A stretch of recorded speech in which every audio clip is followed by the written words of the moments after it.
Welcome to another episode of Tuesday Talks. I'm Iftikhar, host of the Tuesday Talks and the editor of the digital art newspaper called Abir Pothi.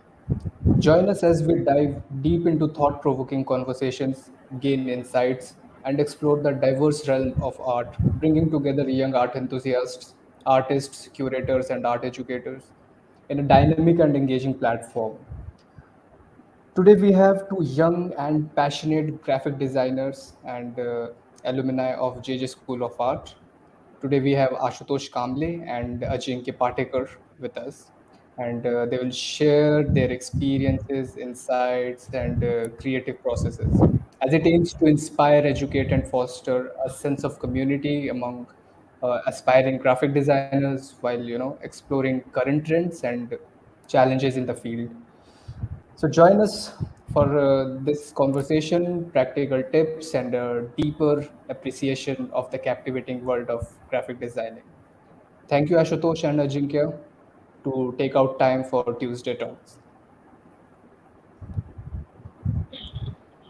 Thank you. Yeah. So I would like to begin with Ashutosh. So Ashutosh, what is the journey so far in the field of graphic designing? If you can share it with us. as in uh, as in visualiser और as in concept artist बहुत अच्छा रहा है क्योंकि painting पहले करते थे पर उसके बाद जब से मतलब डिजिटल पेंटिंग में काम चालू किया उसमें जब से कंसेप्ट आर्ट और विजुअल उस पर काम किया तो थोड़ा विजन एक्सपांड होने लगे ऐसे लगता है मुझे और ज्यादा चीजें समझने लगी और अप्रोच और थोड़ा वाइडन होते गया ऐसे ओवरऑल लगता है मुझे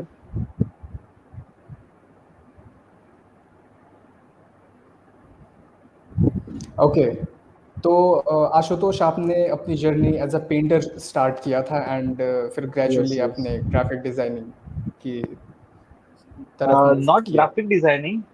ग्राफिक डिजाइनिंग नहीं एज एन जब से मैं मतलब स्टार्ट किया education as an fine artist मैंने पेंटिंग सीखा पोर्ट्रेट सीखा लैंडस्केप्स किए और उसके बाद उसी से पैरेलल मिलता जुलता जो एक वर्ल्ड है जो कि कंसेप्ट आर्ट है जिसमें आप वही चीजें करते हो जस्ट मीडियम डिजिटल है हम लोग सरफेस अलग सरफेस के ऊपर काम कर रहे हैं पर वही चीज है उसी को आप थोड़ा और इलेबरेट वे में आप एक्सप्लोर करते हो जैसे कि हम लोग लैंडस्केप करते हैं तो वैसे ही कंसेप्ट आर्ट में भी हम लोग कोई एक एनवायरनमेंट को ही एक्सप्लोर करते हैं अलग अलग एनवायरनमेंट को रेफरेंस के जरिए और थोड़ा डिटेल में हम लोग उसमें काम करते हैं तो ये मुझे बहुत पैरेलल वर्ड लगते हैं इसलिए ज्यादा अच्छा लगता है उसमें काम करना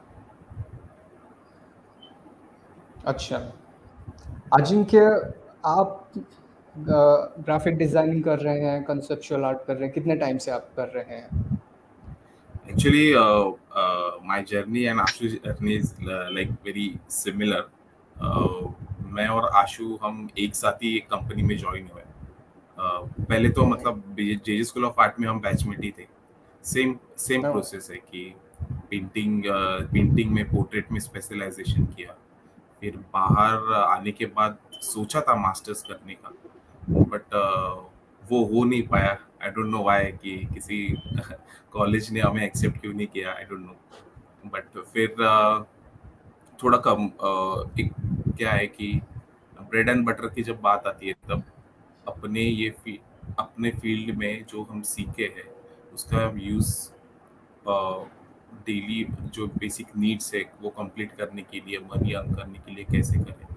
तो स्ट्रगल थोड़ा चालू था वही, मतलब फोटोशॉप सीखने में थोड़ा टाइम लगा और फिर बाद में हमें पता चला कंसेप्ट आर्ट के बारे में कि जो बहुत ही सिमिलर है हमारे प्रोसेस से। बेसिकली वहाँ पे विजुअल्स क्रिएट करना ही जो एक बेसिक एजेंडा रहता है और तो सिमिलर था, बस सरफेस अलग है, बाकी सब वैसे बोले तो सब सेम ही है। बट कॉन्सेप्ट आर्ट में ऐसा रहता है कि सामने से टास्क रहता है, एक ब्रीफ रहता है, वो ब्रीफ के ऊपर ही हमें काम करना पड़ता है। आइडिया डेवलप करनी पड़ती है। तो या it's just like that. Concept art पर भी आएंगे, लेकिन उससे पहले मैं जानना चाहता हूँ कि डिजिटल आर्ट जो है वो ट्रेडिशनल आर्ट से मतलब कैसे डिफरेंट है। आप कह रहे हो कि ऑलमोस्ट सारा चीज़ सेम ही है, बट मीडियम की जो बात आती है तो कितना सिमिलर है, कितना डिफरेंट है, और आप कैसे परसीव करते हैं इस चीज़ को? मुझे ऐसा लगता है कि जो अपना ट्रेडिशनल आर्ट है, अ, उसके उसके मीडियम और डिजिटल आर्ट के मीडियम बहुत अलग है। ओवरऑल रिजल्ट भी अलग आता है। जितनी ब्राइटनेस हम डिजिटल आर्ट में प्रोवाइड कर सकते हैं लोगों को, उतनी ब्राइटनेस पेंटिंग में नहीं होती, क्योंकि वो ऑब्वियसली एग्जिस्ट करती है 3D वर्ल्ड में, अपने वर्ल्ड में। और जो डिजिटल है वो 2D सरफेस में, जिसमें एक खुद की लाइट रहती है। जो भी रहेगा, कंप्यूटर टैबलेट रहेगा या अपने पीसी रहेगा, मोबाइल रहेगा, तो उसके लिए सिर्फ रिजल्ट का थोड़ा डिफरेंस आता है। मीडिया अलग है। डिजिटल में ऐसा होता है कि जो हमने काम किया है, लाइक हिस्ट्री हिस्ट्री रहती है हमारे प्रोसेस की। तो हमने काम किया है, एक स्ट्रोक मारा, हमें लगा कि गलत हुआ है, तो हम अंडू भी कर सकते हैं।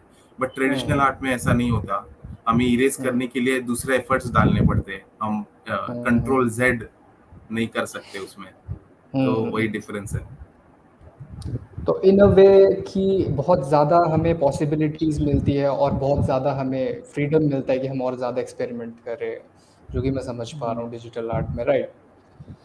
यस यस, यस, वही डिजिटल आर्ट में। मतलब और मेन है जी। कि डिजिटल आर्ट में आप जब मेन यही है कि, हाँ आशु प्लीज। हाँ मतलब वही है कि आप जब फिजिकली पेंटिंग करते हो हाथ से, तो आपका जो स्पॉन्टेनिटी होता है उसके साथ आप वर्क करते हो, और आप जो सोचते हो उसी के साथ आप उस सरफेस के साथ जुड़ जाते हो, और आप एक्चुअल फील कर पाते हो वो चीज को। डिजिटल में ऐसा है कि ओवरऑल आप वो स्क्रीन के ऊपर काम कर रहे हो, एक दूसरे सरफेस के ऊपर काम कर रहे हो। वो एक टेक्निकल मशीन है, तो वो टूल्स के जरिए आप वो चीज करते हो। तो जो आपको जॉय या फिर जो आपको फीलिंग्स आपको फिजिकल पेंटिंग करते हुए आती है, वो सेम तो डिजिटल पेंटिंग करते हुए नहीं आती। पर आपको जो रिजल्ट्स के ऊपर जो रिसर्च करना होता है, या फिर आपको एक एक अल्टीमेट आउटपुट लाना है, तो वो ढूंढने के लिए आपको, मुझे ऐसे लगता है कि डिजिटल में वो चीज आप ज्यादा एक्सप्लोर कर पाते हो। मतलब आप पेंटिंग में एक चीज आपने कुछ तरीके से करके आपने वो रिजल्ट लाया, पर डिजिटल में आपको कैसा होता है कि आपको एक विजुअल, एक जस्ट एक स्केच करना है या फिर कुछ एक्सप्लोर करना है, तो वो करते टाइम आपको पॉसिबिलिटीज और उसके लिए वेज ज्यादा इजी है डिजिटल में। इसकी वजह से वो थोड़ा सा एक हैंडी पड़ जाता है, या फिर आपको कुछ कोई चीज को आपको एस्टेब्लिश करना है, कोई चीज को आपको ढूंढना है, ये चीज आपको ऐसे दिखेगी तो मतलब कैसे दिखेगी, तो वो चीज आप पहले विजुअलाइज करने के लिए आप डिजिटल पे भी करके देख सकते हो कि एज इन ये पेंटिंग यहाँ पे कैसे दिखा है। जैसे अभी होता है बहुत सारी जगह पे कि आप रिजल्ट्स पहले देखते हो कैसे, और फिर उसके तरीके से भी आप अपना खुद का भी काम करते हो, तो दोनों को साथ में भी मतलब आप लेके काम कर सकते हो। आशुतोष, मैं इसके साथ एक और सवाल पूछना चाहूँगा कि मतलब क्या इंस्पिरेशन रही आपके साथ कि आपने कंसेप्चुअल आर्ट, डिजिटल आर्ट को चूज़ करा, जबकि आप ऑलरेडी ओके, पेंटिंग कर रहे थे? इसके बारे में ना, मैं पहले पहले तो बहुत हेट करता था डिजिटल आर्ट को। मुझे नहीं अच्छा लगता था कि ये जो मतलब मेरा गलती ये था कि मैंने ना कुछ अलग तरीके के काम देखे हुए थे, कि जो ऐसे मतलब एयर ब्रश से बहुत ऐसा स्मूथ स्मूथ किए हुए पेंटिंग होते हैं ना, डिजिटल पेंटिंग्स, तो वो बहुत देखे हुए थे। तो मुझे लगता था कि यही है, यही होता है डिजिटल आर्ट, ऐसे ही होता है, कुछ इलस्ट्रेशंस, थोड़े आड़े टेढ़े ऐसे कैरेक्टर्स, तो मैंने वो देखे थे। पर बहुत साल पहले तो मैंने एक आर्टिस्ट का काम देखा, फेंगुआ जोंग करके। तो अच्छा। वो आर्टिस्ट का जो काम है डिजिटल आर्ट में, कंसेप्ट आर्ट में वो आर्टिस्ट काम करता, उसने उन्होंने किया है। तो वो काम देखने के बाद मैं पूरा का पूरा हिल गया कि मतलब वो, उसमें जो उसने काम किया है कैरेक्टर्स के ऊपर या फिर वो पेंटिंग्स को, कंसेप्ट को लेके, तो वो ऐसे तरीके से पेंट किया है कि जैसे हम लोग एक रियलिस्टिक रियलिस्टिक वे में ही पेंट किया है, पर उसको इतने रेंज तक उसने उसने डायनामिक वो पेंटिंग को बनाया है तो मुझे लगा अगर ये चीज मुझे डिजिटल आर्ट से मिल सकती है, इतना जो डायनामिक रेंज है कलर्स को लेके, विजुअल्स को लेके, तो अगर ये चीज मुझे इसमें सीखने को मिल सकती है, तो मुझे ये हम्म लगा कि नहीं, ये बहुत जरूरी मीडियम है, सीखना चाहिए इसको। क्योंकि आप और लिमिट्स को क्रॉस कर सकते हो जो आपको कभी कभी हैंडवर्क करते टाइम आपको विजुअलाइजेशन के तौर पे नहीं आपको समझ पाती। मतलब स्किल एक चीज है कि आप ड्रॉ कर पाते हो, एक इंसान को देख के आप एक लैंडस्केप को देख के बना सकते हो आप, ओके। पर वही चीज जब हम्म आपको उसको इमेजिन करना होता है, क्रिएटिव एस्पेक्ट्स पे उसको विजुअलाइज करना होता है, तो वो हम्म टाइम पे आपको ये जो मीडियम है डिजिटल आर्ट में, कंसेप्ट आर्ट, तो उससे आपका बहुत एक्सपांशन होता है। आप पोर्ट्रेट एकदम से अच्छा सुंदर एज इट इज कर पाते हो, वो ठीक है। मतलब किसी हम्म किसी के लिए वो उतना भी बहुत ओके है, सफिशियंट है। पर ये जो हम्म कंसेप्ट आर्ट, ये जो इसमें है कि आप आपको और सोचने के लिए, आपको और आपके दिमाग को एनहांस करता है। कि ये अगर आपको बताया जाए कि एक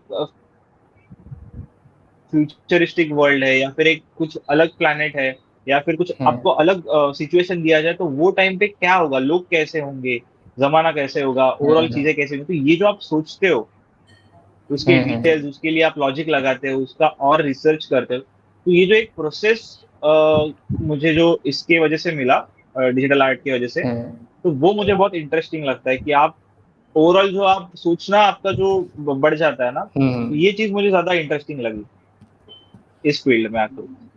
तो अच्छा इस तरीके से मैं फिर उसकी तरफ और मतलब बढ़ता गया, और मतलब फिर सोचा कि हाँ, इसमें थोड़ा हमें काम करना चाहिए ये चीजों के ऊपर, तो अच्छा रहेगा, मतलब और बहुत सीखने को मिलेगा।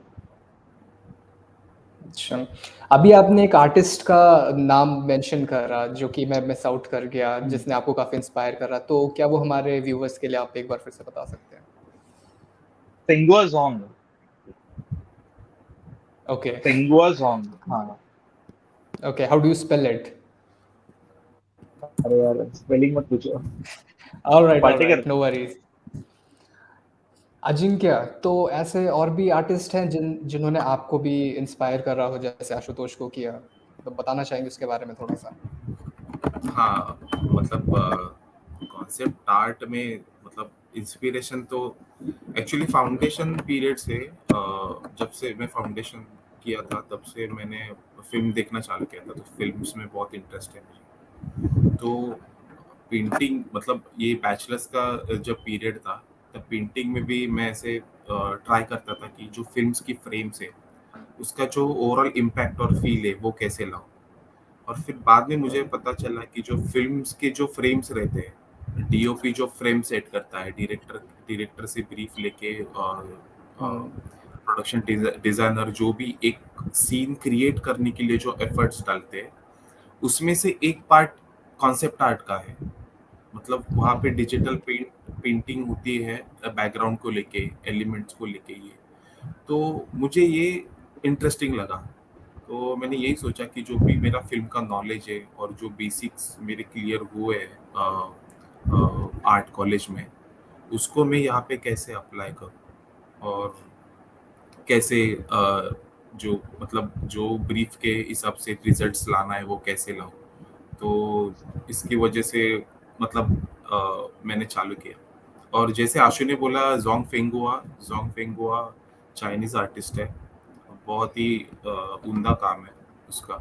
और उसके साथ रुआन जिया है। एक्चुअली वहाँ पे चाइनीज कल्चर ही ऐसा है कि उनके कलर्स बहुत ब्राइट रहते हैं।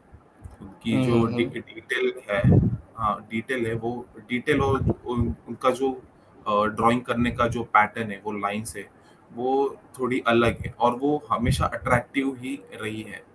तो हम्म उनका इम्प्लीमेंटेशन डिजिटल में आता है। तो हम्म जोंग फेंगुआ एक है, रुआन जिया है, Ruan Jiya I'll just type here। और बहुत सारे आर्टिस्ट हैं। तो हम्म या मतलब ऐसा नहीं है कि डिजिटल आर्ट मतलब हाँ मतलब लेयर से काम होता है तो वो इजी पड़ता है, ऐसा नहीं है। हम्म वहाँ पे भी उतने ही एफर्ट्स डाले जाते हैं जहाँ हम्म मतलब जितने नॉर्मल पेंटिंग में हम डाल सकते हैं। ऑफ बस कोर्स। डिफरेंस यही है, हाँ डिफरेंस यही है कि यहाँ पे हम अंडू कर सकते हैं, वहां पे अंडू नहीं कर सकते, दोनों तरफ ही पेशेंटली काम कर सकते हैं। और यहाँ पे रेंज बहुत ज्यादा है। मैं अगर डिजिटल में हम 10 बाय 6 फीट का भी हम काम कर सकते हैं, बट लिमिटेड स्क्रीन में कर सकते हैं। मतलब मैंने 10 बाय 4 का मैं प्रिंट कर सकता हूँ बड़ा, छोटे टैबलेट पे काम करके भी मैं प्रिंट कर सकता हूँ, तो वो बड़ी प्रिंटिंग हो सकती है। तो रेंज भी उतनी है उसमें। कुछ लिमिटेशंस भी हैं जिनके बारे में आप बात करना चाहेंगे, जो आपको लगा कि हाँ, ये चीज़ अगर थोड़ी और बेहतर हो सकती थी तो काम थोड़ा और अच्छा हो जाता? डिजिटल आर्ट में जी। डिजिटल आर्ट में मुझे ऐसा लगता नहीं कि कुछ लिमिटेशंस है, इसके लिए वो ज्यादा अट्रैक्ट कर रहा है आर्टिस्ट को आजकल। और मतलब अभी टेक्नोलॉजी भी इतनी एडवांस हो गई है, जैसे ऑक्युलस ऑक्युलस आपने सुना होगा, जी, ऑक्युलस, जी। सॉरी जी। ऑक्युलस। तो हाँ, तो वर्चुअल रियलिटी में आप ड्रॉ कर सकते हो चीजें 3D में।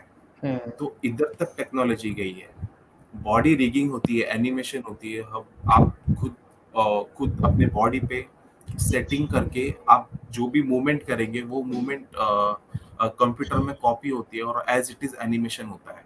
तो टेक्नोलॉजी मतलब इतनी हायर लेवल पे आ गई है, तो मुझे ऐसा लगता है कि कोई लिमिटेशंस नहीं है डिजिटल आर्ट में। इसके लिए सब लोग सब तरीके के सॉफ्टवेयर्स सीख के एक्सप्लोर कर रहे हैं। मतलब अपनी फाइन आर्ट, मतलब मुझे तो ऐसा लगता है कि हर फाइन आर्टिस्ट ने जो पेंटिंग करता है उसको कोई ना कोई तो सॉफ्टवेयर आना ही चाहिए, क्योंकि उससे उसकी पॉसिबिलिटीज और बढ़ सकती है। जैसे कि कभी कभी होता है कि हम हमारे पास बुक और पेन नहीं रहता, कभी ऐसा होता है। बट आईपैड में अगर किसी के पास आईपैड हो तो उसमें पेन, कलर, वाटर कलर का इफेक्ट, ऑयल कलर का इफेक्ट, वो सब आता है। एक स्केच करने के हिसाब से बोल रहा हूँ मैं, फाइनल पेंटिंग नहीं। बट जब आइडिया आती है तब क्विकली मैं आईपैड पे ड्रॉ कर सकता हूँ।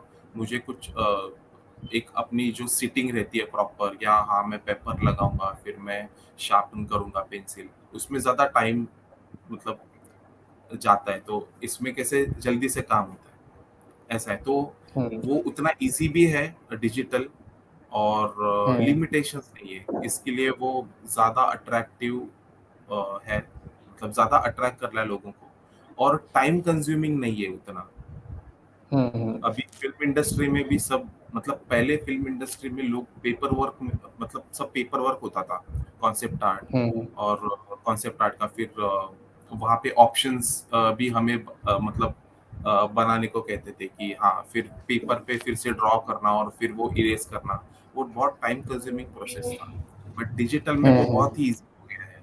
हम डायरेक्टली एक बटन प्रेस किया तो वो डुप्लीकेट हो जाता है, रेप्लिकेट हो जाता है, वो डार्क होता है, लाइट होता है, कलर एडजस्टमेंट होती है, कॉन्ट्रास्ट एडजस्टमेंट होता है, वो सब बहुत ही इजी है। तो इसके लिए लिमिटेशंस तो मुझे नहीं लगते डिजिटल आर्ट। तो आशुतोष, मैं आपसे पूछना चाहूँगा कि क्योंकि आपने पेंटिंग भी किया हुआ है काफ़ी टाइम तक, तो डिजिटल आर्ट में जब आपने शिफ्ट करा, कॉन्सेप्चुअल आर्ट जब आप कर रहे हो, तो क्या आप आर्ट को एज अ एंड प्रोडक्ट देख रहे हो कि जो फाइनल रिजल्ट आ चुका है बस वही है, या अभी भी आप वो जो एक क्रिएटिव प्रोसेस है कि ब्रश कैनवस को टच कर रहा है एंड वो जो फील है वो आप मिस करते हो अभी भी? Yes, yes, yes. जैसे कि ना अभी दो अलग चीजें हैं कि जो मैं डिजिटल आर्ट करता हूँ वो mainly as in for earning, या फिर थोड़ा सा और चीजें सीखने के लिए या फिर नॉलेज बढ़ाने के लिए, इस पर्पज से जो मैं करता हूँ डिजिटल आर्ट वो वैसे देखता हूँ। पर जो पेंटिंग हम लोग करते हैं तो वो प्रोसेस रिप्लेसेबल है ही नहीं। मतलब आप कितना भी हम लोग डिजिटल आर्ट में हम लोग एक्सप्लोर कर ले, पर ना जो पेंटिंग आप करते हो, जो पेंटिंग करते टाइम आप जो आपके फिजिकल सेंसेस को यूज करते हो, आपके विजन का यूज करते हो, आपके सेंसेस को यूज करते हो, आपके बॉडी से पूरा मूवमेंट करके वो चीजें करते हो, या फिर अगर आप अगर आउटडोर में लैंडस्केप कर रहे हो तो वो आप जो फील करते हुए जो पेंट करते हो, तो ये आपका जो कनेक्शन होता है मीडियम, सरफेस और आपके माइंड का, तो ये जो चीजें होती है, तो वो अपनी अपनी जगह है। वो प्रोसेस जो होता है वो अपना, उसमें एक खुद में इटसेल्फ अलग है। और इसको मैंने थोड़ा सा अलग एक्सप्लोरेशन में, मेरा डिजिटल आर्ट में एक्सप्लोरेशन ही है। मुझे चीजें नई देखनी है, सीखनी है, और उससे जो मुझे मिलेगा वो वो नॉलेज मैं यूज करूंगा मेरे पेंटिंग में, या फिर ओवरऑल मेरा प्रोसेस। तो दोनों को मुझे कहीं ना कहीं तो कनेक्ट करना है, इंटरकनेक्ट करना है, उनका बैलेंस बना के मुझे काम करना है आगे। तो हम्म डिजिटल आर्ट से मैं सीख रहा हूँ कि आपका जो पेंटिंग प्रोसेस है, आपका थिंकिंग, आप एक विजुअल को ब्रेक डाउन कैसे कर सकते हो। मतलब आप जो पेंटिंग हम्म करते हो, तो उसका आप लेयरिंग कैसे कर सकते हो, कि प्रोसेस में आप कैसे उसमें प्रोसीड हो पाओगे, तो और आपको कुछ अलग रिजल्ट्स मिल सकते हैं। या फिर एक कोई भी आप विजुअल बनाने के लिए आप कितने हम्म हद तक आप उसको एक्सप्लोर कर पाओगे, उसमें रिसर्च कर पाओगे, उसमें आप और डिटेल, या फिर उसमें आप अलग कुछ कैसे ला पाओगे। ये सारे एक्सप्लोरेशन के लिए मुझे ऐसा लगता है कि मैं डिजिटल मीडिया की तरफ ज्यादा अट्रैक्टेड हुआ, या फिर उसका मैं थोड़ा सा सपोर्ट ले रहा हूँ, या फिर उससे मैं सीख रहा हूँ। मेनली मैं उससे सीख रहा हूँ, ये ऐसे बोल सकते हैं डिजिटल मीडिया से, कि कैसे मैं प्रोसीड कर सकता हूँ और आगे ये फील्ड हम्म में।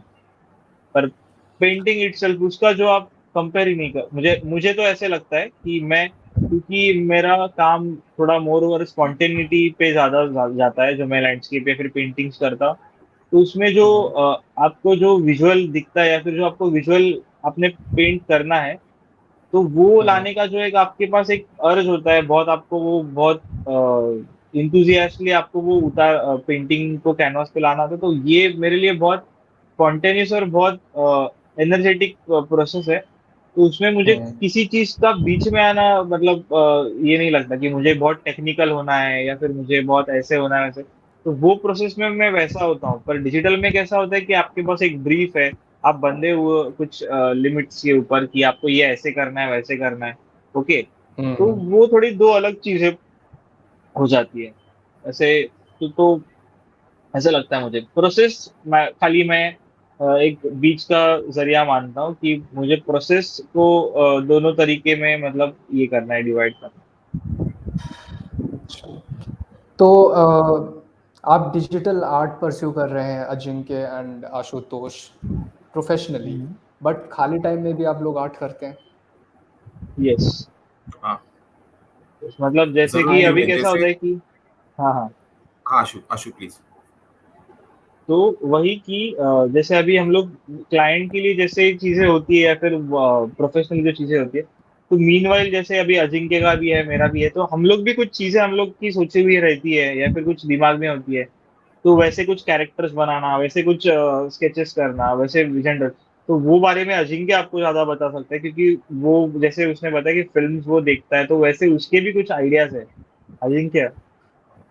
हम्म, प्लीज। तो हाँ, हाँ, तो खाली टाइम में मतलब खाली टाइम में हम कैरेक्टर्स या मतलब वो डिजिटल आर्ट में रहते हैं, बट हम पेंटिंग भी करते हैं।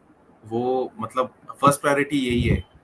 देखो क्या है, पैसे कमाने के लिए ये फील्ड में आए हम, डिजिटल आर्ट करने हम्म के लिए।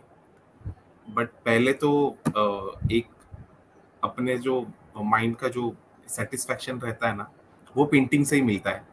बाकी किसी चीज से नहीं मिलता। लाइक मुझे ऐसा लगता है इतना डिजिटल आर्ट से भी नहीं मिलता कि हम्म जो ब्रश कैनवास को लगाना, और हमें पता है कि वो कलर लगाने के बाद वो लाइक फाइनल रहेगा कलर, या उसके ऊपर और लेयरिंग आएगी।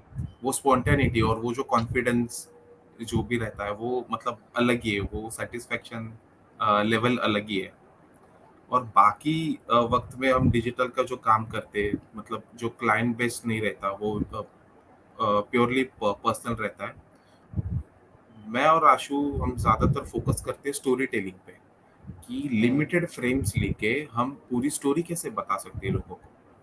तो इसके हिसाब हम्म से ही हम कुछ स्टोरी बोर्ड्स करते हैं, फिर कैरेक्टर डिजाइन करते हैं।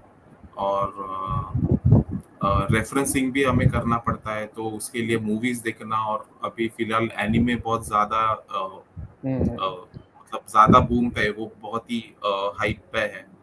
उसके विजुअल्स यही है कि जो भी फिल्म्स देखते हैं या एनिमे देखते हैं तो हम ज्यादा विजुअल्स पे कंसंट्रेट करते हैं या ये विजुअल इस टाइम पे क्यों जरूरी था। तो ये उसके ऊपर केस स्टडी करना और वो उसका मतलब वो नॉलेज लेके फिर हमारे जो स्टोरी टेलिंग में वो इम्प्लीमेंटेशन करना, इट्स लाइक मतलब वो हमारे पर्सनल वर्क का प्रोसेस है जो हम कभी कभी क्लाइंट बेस्ड वर्क पे जो क्लाइंट बेस्ड वर्क रहता है उसके ऊपर भी हम अप्लाई करते हैं। अगर वो क्लाइंट हमारे साथ फ्री रहा तो लाइक उसने हमें फ्रीडम दिया कि हमारे हिसाब से हम काम करें तो हम वो प्रोसेस या वहाँ पे डालते हैं, नहीं तो वो हम उनके प्रोसेस के हिसाब से ही काम करते हैं, विच इज गुड। एनिमे की बात करी अजिंक्य आपने अभी, तो हमें पता है एनिमे लोग कितना पसंद करते हैं, कितनी ज़्यादा फॉलोइंग है, बट मेरा बेसिक क्वेश्चन ये है कि जो भी स्टोरी टेलिंग एनिमे के थ्रू हम देखते हैं, अगर वो रियल लाइफ कैरेक्टर प्ले करें उन स्टोरीज को, तो हम एज अ ऑडियंस कैसे परसीव करेंगे? क्या डिफरेंटली करेंगे? क्या डिफरेंस होगा? डिफरेंस यही होगा एनिमे और रियल लाइफ में कि स्टोरीज मतलब वो एक प्योरली फैंटेसी फिक्शन है। एनीमे हम ज्यादा पसंद क्यों करते हैं कि एक बेसिक स्टोरी भी रहेगी एनीमे की, बट उसका एग्जीक्यूशन बहुत ही अच्छा रहता है। और एग्जीक्यूशन कैसे रहता है? 2D एनिमेशन, 2D एनिमेशन का जो कलर्स है, जो फॉर्म्स है या फील है, वो रियल लाइफ, हाँ वो रियल लाइफ कैरेक्टर या मतलब हम कभी शूट वो करेंगे एज अ फीचर फिल्म तो वो कभी हम अचीव नहीं कर पाएंगे। 2D एनिमेशन का फील ही अलग है। आशुतोष, एज आप एन कुछ ऐड कर एग्जाम्पल, रहे हैं? आपने जो अभी जंगल बुक वगैरह देखी होंगी, जो आपने जी। कार्टून में पहले देखा हुआ है वो जमाने में, और वही चीजें जब आप लाइव एक्शन में देखते हो तो आपको वो नहीं फील होता। मतलब जो शेर खान जब एनिमेटेड में आता है तो उसका जो टेरर है वो अलग है। वही आप लाइव एक्शन में आप फील नहीं कर पाओगे। उसमें क्या दिखता है, आपकी एक शेर बात कर रहा है, पर वो कैरेक्टर आप नहीं फील कर पाते। मतलब एनिमेटेड फिल्म्स में क्या होता है कि जो भी कैरेक्टर जो वो लोग बनाते हैं, लाइक हम लोग को तो इंसान ही देखने की आदत है, इंसान से ही बात करने की आदत है, पर एनीमे में या फिर एनिमेटेड फिल्म में हम लोग ये मान लेते हैं कि पेड़ भी बात कर सकता है। तो वो जो 2D में जो जैसा अजिंक्य ने बताया कि कलर फॉर्म्स और उसका जो एक लैंग्वेज बन जाता है ओवरऑल, कोई भी एनिमे का शेप्स फॉर्म्स, और जो हम लोग बेसिक्स के ऊपर बात करें तो वो हमें इतना बिलीवेबल फील होता है ना, कि जितना नेसेसरी है वही चीजें वो उनको इनहांस करके वो चीजों को बताते हैं। और बाकी रियल लाइफ मूवी में क्या होता है, आपको बहुत सारे डिटेल्स, बहुत सारा वीएफएक्स उसके ऊपर ज्यादा फोकस होता है, और आप वो कैरेक्टर को विजुअलाइज नहीं कर पाते। जैसे कि वो शेर खान का मैंने जैसे बताया कि आप जो 2D फिल्म में आपने जो शेर खान देखा है वो आपको ज्यादा रिलेटेबल होता है, या फिर आप उसको, उससे आपको टेरर वो फील होता है, पर आपको नॉर्मल वाला शेर ही लगता है, और वो अजीब लगता है कि वो बात कर रहा है, ये कैसे बात करेगा। तो वो थोड़ा कभी कभी चीजें मिस आउट, फील को लेके चीजें मिस आउट लगती है रियल लाइफ में जब आती है। तो बीच में टॉम एंड जेरी का भी वैसा ही हुआ था। टॉम एंड जेरी भी लाइव एक्शन में आई थी, पर वो भी मतलब इतना जितना हम लोग ने उसको 2D में एंजॉय किया है उतना हम लोग उसको मे बी लाइव एक्शन में नहीं कर पाते। तो कुछ ट्रांजिशन होता है। मतलब अभी जैसे कि हम लोग एक 3D विजुअल को जो हम लोग सामने चीजें देख के उसको जब 2D सरफेस के ऊपर परसीव करें, तो एक ट्रांजिशन हम लोग जो कुछ करते हैं ना एक इल्यूजन के लिए, तो मे बी कुछ ट्रांजिशन की जरूरत होगी कि आप कोई एनिमेटेड फिल्म को आप रियल एक्शन में जब आप उसको कन्वर्ट करोगे, तो कुछ ऐसा ट्रांजिशन होना चाहिए कि जिसके वजह से जो बिलीफ हम लोग 2D फिल्म्स को लेके हम लोग उसमें एंजॉय कर पाते हैं, जो उसमें फील एंजॉय कर पाते हैं, वो हम लोग लाइव एक्शन में भी कर पाए। तो कुछ चेंजेस या फिर कुछ अ, मुझे एग्जैक्टली वर्ड में नहीं उसको पुट करने आ रहा है, पर वो एग्जीक्यूशन इज एक जरूर इम्पोर्टेंट आई एक, थिंक। हाँ ओवरऑल आप एग्जीक्यूट मतलब आप मतलब दिखाते चीजें क्या हो। एग्जीक्यूट, स्टोरी एग्जीक्यूट कैसी होती है? अगर अगर अगर एक कोई भी एनिमे का एग्जांपल ले और उसकी स्टोरी अगर रियल लाइफ मतलब फीचर फिल्म जैसी शूट हो रियल लाइफ इसमें जैसे, तो उसका जो भी ओवरऑल फील रहेगा वो एनीमे का क्या बोल सकते हैं, उसको कॉपी ना करे, अपने हिसाब से ही वो स्टोरी को ले, बट अपने हिसाब से ही पैटर्न क्रिएट करे जो रियल लाइफ बेस्ड, मतलब वो क्या बोलते हैं उसको, जो सुटेबल रहेगा रियल लाइफ बेस्ड शूटिंग के लिए, तो वो ऑलराइट। अच्छा रहेगा। हाँ, यहाँ पे क्या होता है कि हम 2D एनिमेशन को का फील कॉपी करने जाते हैं, बट वो पॉसिबल नहीं होता, मतलब वो डिफिकल्ट हो जाता है परस्यू करना। वो ज्यादा ही हाइपर रियलिस्टिक 3D भी करोगे तो फिर वो अनबिलीवेबल हो जाता है। आप वो डिटेल्स में अटक जाते हो। या तो मैं जो समझ पा रहा हूँ कि एनिमे में भी जो हम पॉसिबिलिटीज़ की अभी बात कर रहे हैं ग्राफिक डिज़ाइन और ट्रेडिशनल आर्ट के कॉन्टेक्स्ट में, कि डिजिटल आर्ट हमें कितना ज़्यादा क्रिएटिव फ्रीडम प्रोवाइड करता है और ज़्यादा एक्सप्रेस करने के लिए बहुत ज़्यादा पॉसिबिलिटीज़ हैं, तो सेम चीज़ें हम एनिमे में भी देख पाते हैं। एंड वही चीज़ें स्टोरी टेलिंग को और ज़्यादा एंगेजिंग बनाता है, राइट? तो अगला सवाल अजिंक्य, मैं आपसे जानना चाहूँगा कि क्रिएटिव ब्लॉक के साथ आप कैसे डील करते हैं कि कभी-कभार कुछ आइडिया आ ही नहीं रहा है, बहुत बहुत कोशिश कर रहे हैं, कुछ स्टोरी, कुछ आइडिया सोचने का, कुछ आ ही नहीं रहा है, कैसे कैसे डील करते हैं इसके साथ? सो जब क्रिएटिव ब्लॉक आता है, जब क्लाइंट बेस्ड काम रहता है और क्रिएटिव ब्लॉक आता है ना, तो तो फिर ना कैसे भी करके काम करना पड़ता है। अच्छा। एक वहाँ पे टाइम लिमिटेशन रहता है, बट जहाँ पे हुँ, पर्सनल वर्क की जब बात आती है, तब जब क्रिएटिव ब्लॉक आता है, तब वो मैं काम छोड़ता हूँ और कुछ तो दूसरा करता हूँ जो मैंने किया नहीं है हफ्ते भर, या बाहर घूमना, तो एक अलग ही मूवी, हुँ, कौन सा भी मूवी देखने जाना, या हुँ, दोस्तों को मिलना, एक ऐसा कुछ तो काम करना जो अ, ये क्रिएटिव प्रोसेस से अलग है। जो भी अपना क्रिएशन हुँ, का प्रोसेस है, उससे कुछ तो अलग काम करेंगे, और फिर वो अलग काम करने के बाद हमें एक ब्रेक मिलता है अपने काम से, हुँ, और फिर बाद में वो, मुझे ऐसा लगता है कि हाँ, बाद में वो क्रिएटिव ब्लॉक हट जाता है, क्योंकि वो क्रिएटिव ब्लॉक एक्सटेंड कब होता है कि हुँ, क्रिएटिव ब्लॉक होते वक्त भी हम अपने काम के बारे में सोचते हैं। तो जब क्रिएटिव ब्लॉक होता है तो हमें बिल्कुल भी अपने काम के बारे में नहीं सोचना चाहिए, हमें अलग चीज़ों के बारे में सोचना चाहिए। बिल्कुल भी सोचना नहीं चाहिए, जो भी हमें अच्छा हुँ, लगता है वो काम करना चाहिए। जैसे अच्छा। कि घर में हेल्प करना, मैं मम्मी को कुकिंग में भी हेल्प करता हूँ। हुँ, और वही बाहर घूमने जाना, ये सब चीज़ें क्रिएटिव हुँ। ब्लॉक में करनी ज़रूरी है। थोड़ा ईज़ आउट होता है आश उससे कुछ। आशुतोष, आपका क्या प्रोसेस है क्रिएटिव ब्लॉक को डील करने का? मैं कभी कभी खाली बैठ जाता हूँ, या फिर मोस्टली मुझे लगता है मैं ज्यादा मुझे कंफर्टेबल या फिर ज्यादा रिलैक्स फील होता है जब मैं साइकिलिंग के लिए निकलता हूँ। ऐसे कुछ चीजें होती है तो मैं ना साइकिल निकाल लेता हूँ, क्योंकि क्या होता है कि वो टाइम पे आप डिस्कनेक्ट हो जाते हो पूरा, जो आपका आप बैठ के जो थॉट प्रोसेस में अटके हुए होते हैं ना, तो साइकिलिंग में आपको कंटिन्यूअसली आपको फटाफट फटाफट नए नए विजुअल्स दिख रहे हैं, और आपका बॉडी मूविंग होता है, तो बॉडी मूविंग होने की वजह से ना बहुत सारे जो प्रॉब्लम्स होते हैं ना, कभी कभी मुझे ऐसा लगता है सॉल्व हो जाते हैं, जो आपके दिमाग में अटके हुए हैं। थोड़ा माइंड फ्रेशन अप होता है, तो मैं एक साइकिल लेके एक चक्कर मार के आता हूँ, नई चीजें देखता हूँ और फ्रेश एयर लेता हूँ थोड़ा, तो मुझे लगता है उससे मुझे अच्छा लगता है ओवरऑल। कभी कभी बुक्स पढ़ लेता हूँ, जो भी है, हुँ, हुँ, तो उससे भी थोड़ा सा आपको एक अलग फील, मेन क्या है कि फील आपको चेंज करना है, आपको एक अलग इन्वायरमेंट प्रोवाइड करना है, मे बी उससे भी आपको फायदा हुँ, हो सकता है। एक ही स्पेस पे एक ही जगह पे बैठ बैठ के कभी कभी क्या हो जाता है कि बहुत आपको वो जगह ही बोर होने लगती है, फिर आप जगह से ही आपको बोर, तो थोड़ा सा आपको हुँ, मूवमेंट चाहिए, ऐसे मुझे लगता है। हुँ। तो ये आपने एक बहुत अच्छी बात बोली है कि स्पेस को चेंज करना भी काफ़ी बार बहुत हेल्पफुल होता है।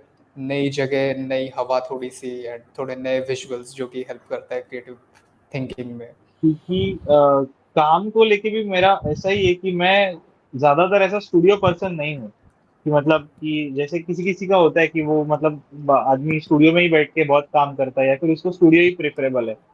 तो मेरा थोड़ा ऐसा है कि मुझे थोड़ा घूमना जरूरी लगता है। अगर मैं पूरा दिन घर से बाहर ही नहीं गया और काम ही कर रहा हूँ, तो मैं टायर्ड हो जाता हूँ, मतलब घर बैठे हुँ, बैठे टायर्ड हो जाता हूँ। तो मुझे ऐसे लगता है कि एक मेरे लिए तो एक नेसेसरी प्रोसेस है कि मैं बाहर जाऊं, फ्रेश एयर लूं, और कुछ चीजें देखो, क्योंकि मुझे मेरे सारे सब्जेक्ट बाहर से ही मिलते हैं। जो मैं पेंटिंग में जो ढूंढता हूँ या फिर मुझे जो करना है, तो वो चीजें मुझे सब्जेक्ट्स, विजुअल्स, वो मुझे बाहर से ही मिलते हैं। जो मैं बाहर घूमता हूँ यहाँ वहाँ, तो वो वहीं से मुझे मिलते हैं। तो वो मुझे बहुत नेसेसरी लगता है कि एक आपको एक वॉक होना चाहिए, या फिर आपका एक टूर तो होना चाहिए दिन में। ऐसा पूरा दिन आप अगर घर पे बैठ के रहोगे तो स्टैग्नेंट हो जाते हो आप थोड़े बहुत, काम के कंटिन्यूअस काम कर करके, कम कर करके। बॉडी को भी एक एयर की, सनलाइट की जरूरी हो, तो हेल्थ के हिसाब से भी टोटली थोड़ा टोटली। देखने जाए तो वो बहुत इंपॉर्टेंट है, ऐसे मुझे लगता है। तो वो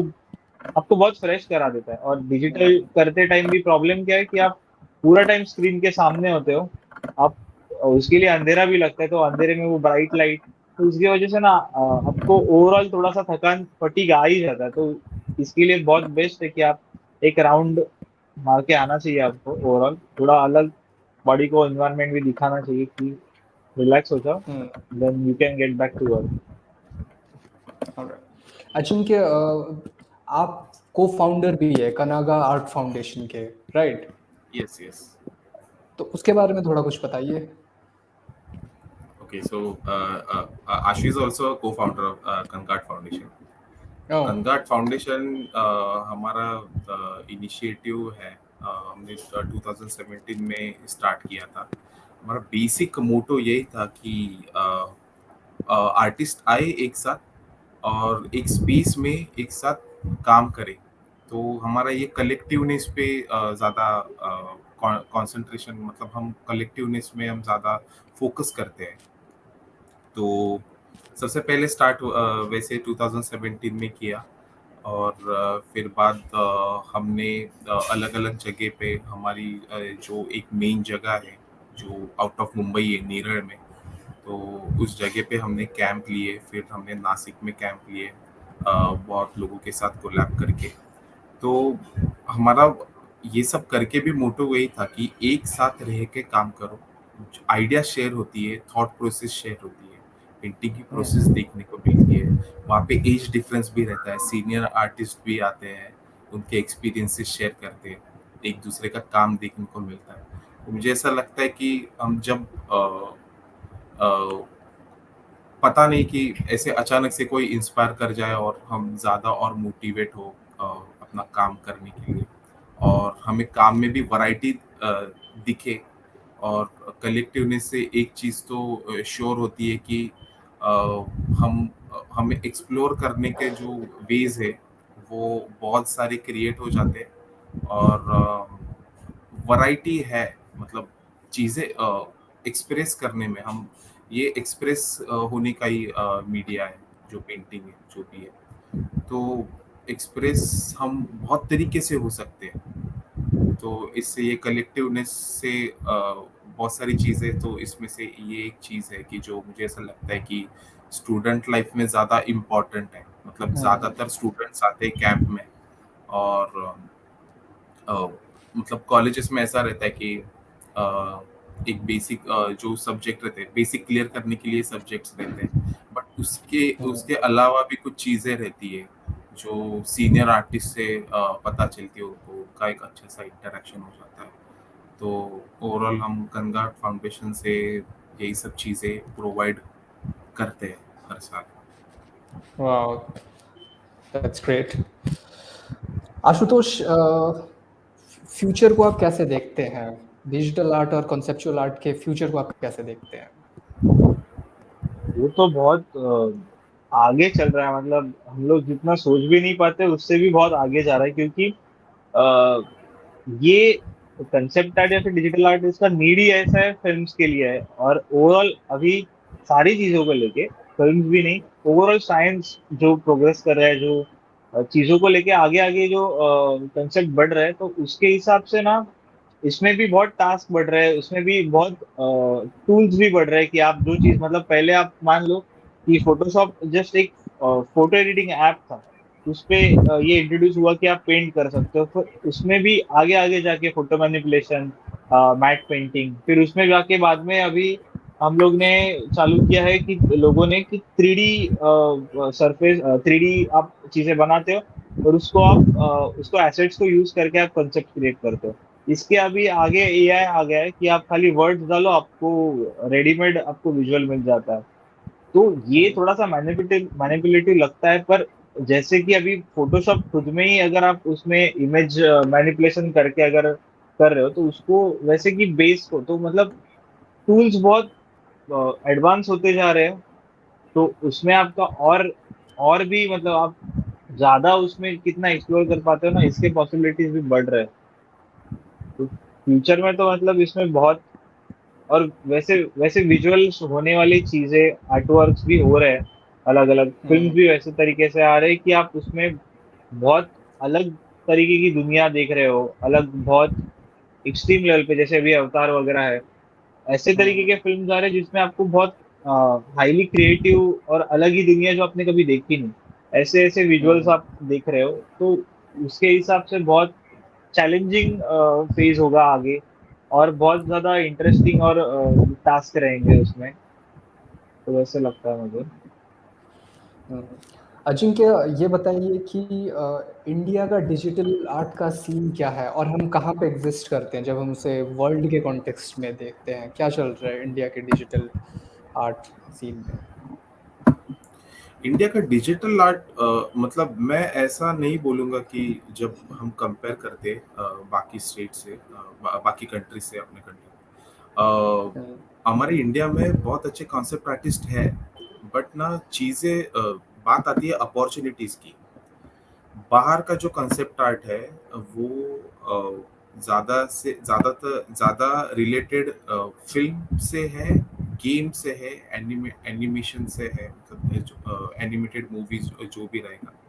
इंडिया में जो मूवीज़ होती है, वो ज़्यादातर उनका जॉनर ऐसा नहीं रहता कि जहाँ पे कॉन्सेप्ट आर्टिस्ट की ज़रूरत हो, विजुअल्स क्रिएट करने की ज़रूरत हो अलग तरीके से। जैसे हम्म, फैंटेसी क्रिएट करने के लिए, जैसे अवतार है, वहाँ के कैरेक्टर्स अलग है, वो उसका अलग रिसर्च है। तो हम्म, उसके लिए कॉन्सेप्ट आर्टिस्ट की वहाँ ज़रूरत है। इंडिया में वो सीन नहीं है, अभी बढ़ रहा है, मतलब अभी वो हम्म, कंटेंट आ रहा है। तो अभी मुझे ऐसा लगता है कि ये और 5 साल में तो जैसे बाहर का कॉन्सेप्ट आर्ट का जो सीन मतलब अभी जो लेवल है, उसके इक्विवेलेंट अपनी इंडिया की रहेगी, क्योंकि फैंटेसी फिक्शन जॉनर बहुत ही मतलब बूम पे है अभी, मतलब उस पे काम चल रहा है अभी बहुत लोगों का, जो अभी मतलब आगे 2 साल में 1-2 साल में वो चीज फिल्म्स आने वाली है। और एक अलग बात है कि इंडिया में गेमिंग कंपनीज ज्यादा मैंने देखी नहीं है, क्योंकि गेम अगर एक गेम डिजाइन करना है तो सबसे पहले वहाँ पे कॉन्सेप्ट आर्टिस्ट रहना जरूरी है। तो हम्म, हमारे इंडिया में अगर गेमिंग कंपनीज जब जब अगर आती है बूम में, इंडिया में कॉन्सेप्ट आर्टिस्ट है जो गेमिंग कंपनी के लिए काम करते हैं, बट बाहर वो के। की कंपनीज, हाँ वेस्टर्न, मतलब हम्म, वो बाहर की कंपनीज रहती है। तो वो यहाँ के इंडिया के जो भी आर्टिस्ट है उनको हायर करते हैं। आर्टिस्ट है बट अपॉर्चुनिटीज बहुत कम है, इसीलिए आर्टिस्ट वो बहुत सारे हैं, भी बाहर आर्टिस्ट बहुत सारे हैं। बाहर जा- इंडिया में बहुत सारे आर्टिस्ट हैं। आप अगर बैंगलोर का ही मान लो, तो बैंगलोर में बहुत सारे कंसेप्ट आर्ट का पूरा बैंगलोर, हब है वहाँ पे। हैदराबाद। हाँ, बैंगलोर, हैदराबाद, मुंबई, मतलब ये तीन जगहों पे तो ये चीजें बहुत ज्यादा एस्टेब्लिश्ड है। बाकी स्टेट्स में इसके बारे में कितना है पता नहीं, पर मेनली यहाँ पे बहुत ज्यादा उसका बूम है। आर्टिस्ट बहुत सारे। जैसे कि अजिंक्य बोल रहा था कि प्रोजेक्ट्स वैसे रिलेटेड उतने नहीं हो रहे हमारे यहाँ पे। तो अभी जैसे कुछ एक्शन फिल्म या फिर कुछ फिक्शन फैंटेसी फिल्म जो है आ रही है, तो उसके वजह से अगर एक मतलब एक जैसे होता है ना कि बीच बीच में कोई एक फिल्म का ट्रेंड आ जाता है, या फिर वो एक एरा क्रिएट हो जाता है कि ये टाइम पे ऐसे ऐसी फिल्म ज्यादा चल रही है। तो उसके हिसाब से अगर ये फिक्शन फैंटेसी फिल्म का भी इंडिया में इंट्रोडक्शन हो गया, यहाँ पे अपने पास सुपर हीरो मूवीज ज्यादा नहीं है जो बाहर के कंट्रीज में ज्यादा होती है। तो वहाँ पे हम्म, आर्टिस्ट लोगों की ज्यादा जरूरत होती है, मेनली कैरेक्टर्स क्रिएट करने में, एक्शंस क्रिएट करने में, विजुअल्स क्रिएट करने में। तो वो अपने पास इतने नहीं है। तो जैसे जैसे वो चीजें आते जाएंगी जो आ रही है अभी, तो वो प्रोजेक्ट्स के हिसाब से और बहुत ज्यादा अपॉर्चुनिटीज क्रिएट हो जाएंगी, ऐसे मुझे लगता है।